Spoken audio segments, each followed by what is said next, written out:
to this episode of Realtor Jail. What would you do? So we are going to talk about unauthorized access today. Here with me is Rachael Real, broker owner of Rachael Real Estate in Chicago. Rachel, this Good morning, is Jen. fun. Hi. Hi. So unauthorized access, what is it? What happened? Let's discuss. Right. I feel like we beat this one like a dead horse, but it's Not the beat most dead horses. right. Well, it's the most violated article, at least Okay. right now. It's What been is that way the for quite some article? time. Can you So read it? Article 3, sure. Article 3 specifically states realtors shall cooperate with other brokers except when cooperation is not in the client's best interest. The Right. obligation to cooperate does not include the obligation to share commissions, fees, or to otherwise compensate another broker. Okay. Standard of Practice 3-9 is realtors shall not provide access to listed property on terms other than those established by the owner or listing broker.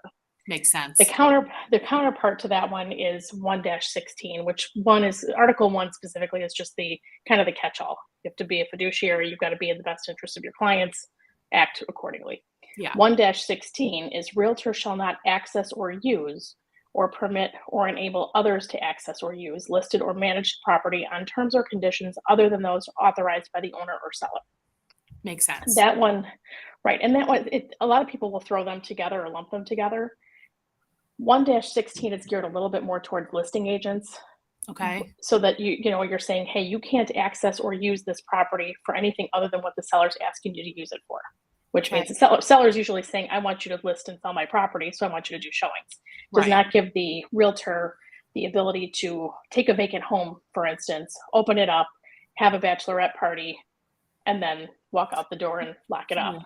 Right. That would be a violation of 1-16. Okay. 3-9 is straight up unauthorized access. So, and most of the ones that we talk about are in fact unauthorized access. This one here is a little bit of the flip side of that. An unauthorized access meaning like you gave somebody or somebody went into the property without the authority of the owner/seller. Right. Okay. Exactly. So anytime you're in the property without express written consent to be there. If you have a showing appointment between, go ahead. Right. If you have a showing appointment between 1 and 2 p.m. and you get there at 12 o'clock, you're unauthorized access because you're only authorized to be there between 1 and 2 o'clock. Mm-hmm. Be there total or show up?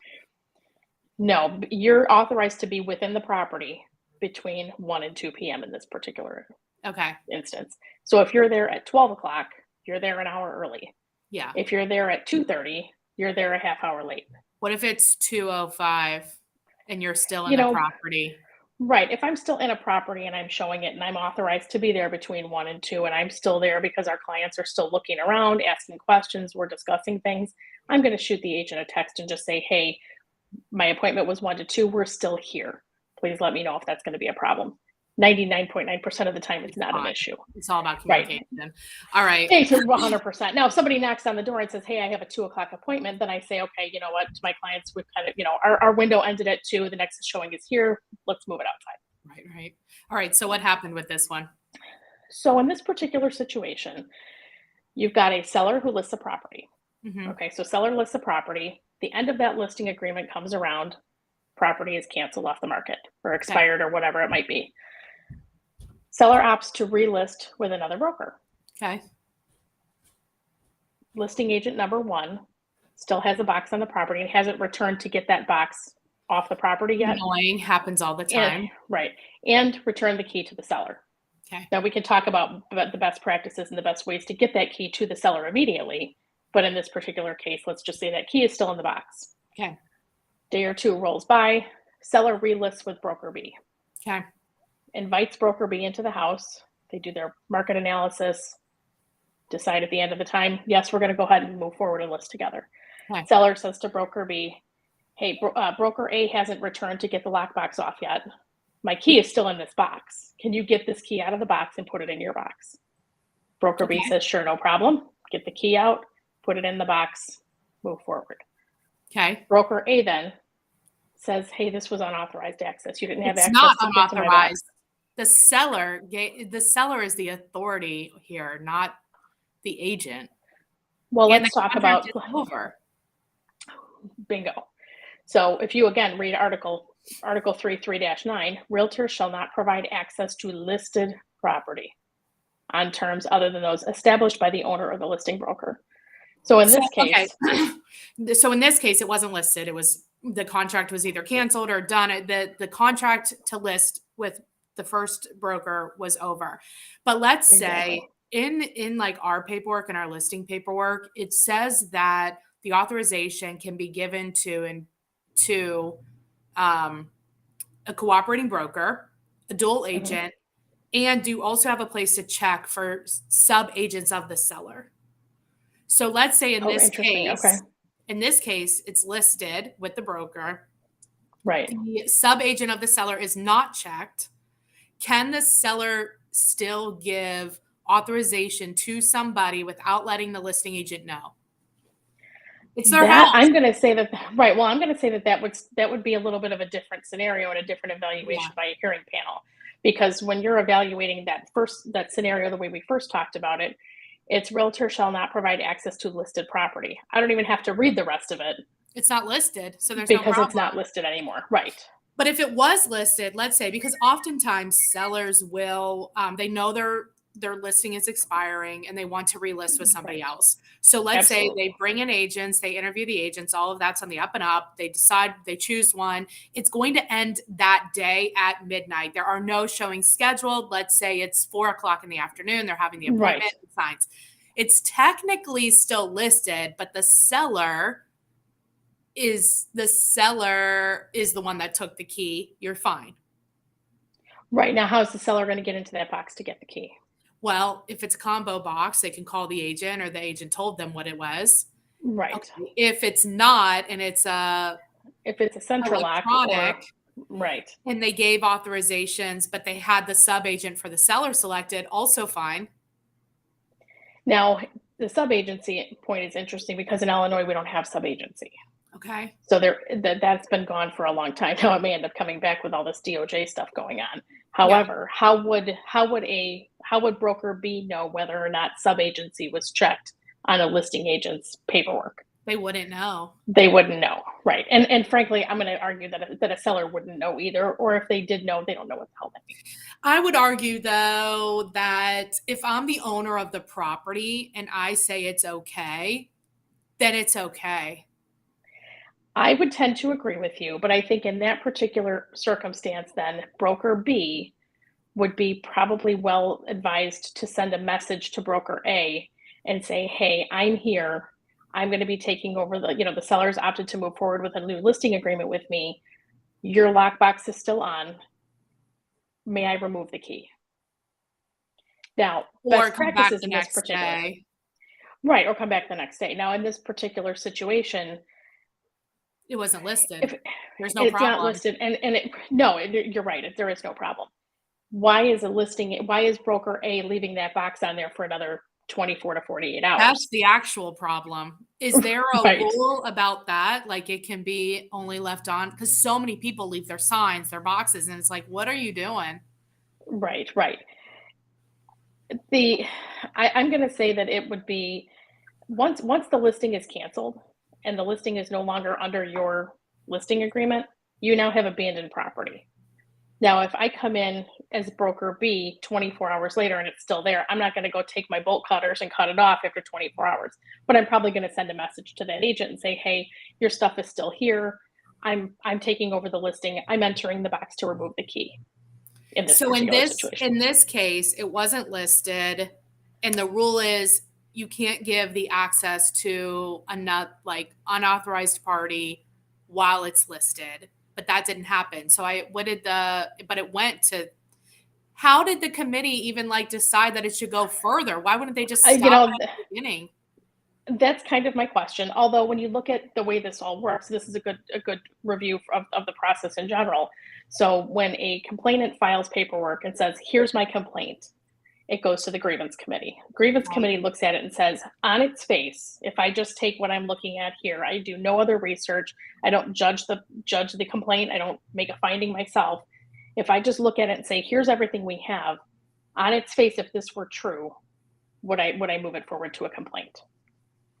So that's what the grievance committee did. Although I would argue that when you say the listing expired this day Yeah, then and no, the I complaint is wouldn't. for the following day, I almost wondered myself why that would go forward. Well, it However, could it is be what it is. went forward because there's unauthorized access, you said, is like the number one most It's a violent, number one, right, right? right, So maybe they were like, this is exactly. unauthorized access, let's move it forward. Moving forward, right, So what right. happened? So there was no violation of Article 1-16 or 3-9 because the property was in fact no longer listed. The seller So what invited was it? broker B in, so there was no unauthorized access because the seller invited them in and the seller asked to have the key removed. Not an issue. Not an Do issue. you think that in some cases, when there's no violation, but somebody's been accused of the violation, that the accuser should have something, get in trouble? No, because I think a lot of it falls on the managing broker of the agent.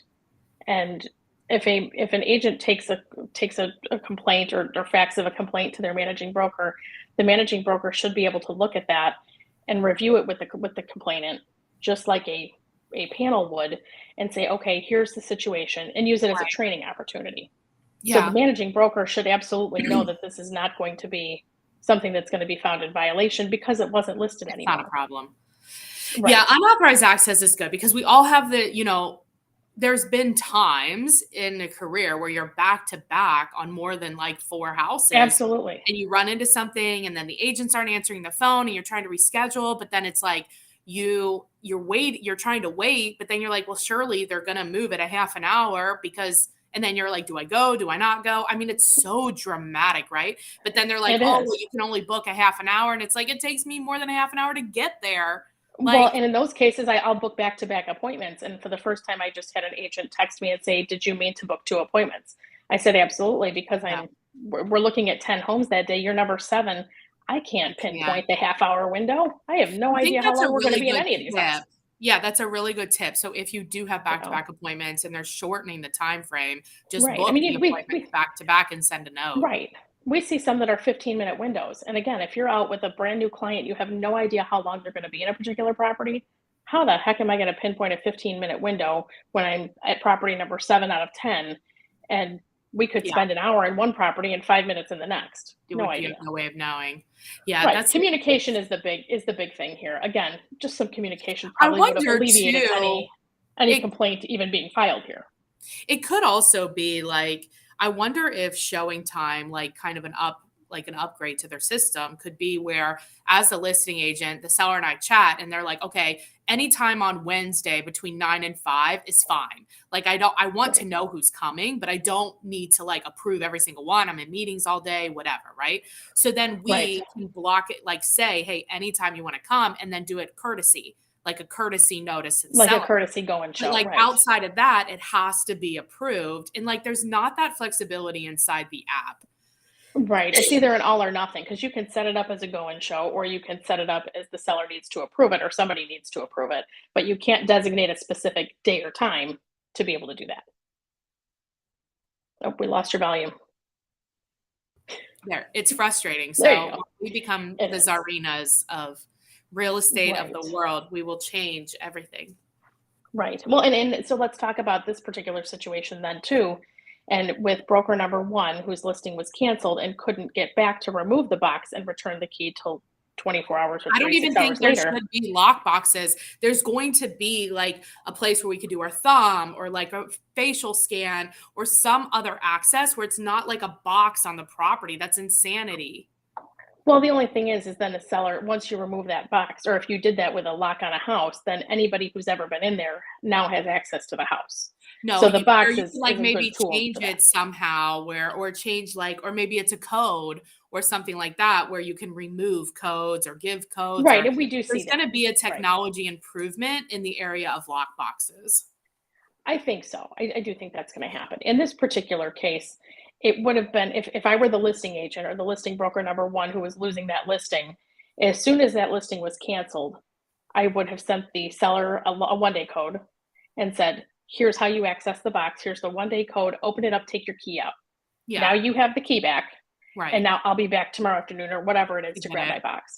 If it's not something I can do immediately, Yeah, sure. then the Right, seller's got the key back, and then none of this is an issue. right. Although it won't be an issue when there's no keys. True. Because like if I'm logged in and let's say we use Showing Time, that's the system we use. So I log in, they do all the facial scans, the retina scans, the thumb, whatever it is, right? Okay, now I still have to book the showing to get the authorization, right? And I still have the time frame, and it's like, okay, I get there. Let's say I'm outside of my time frame.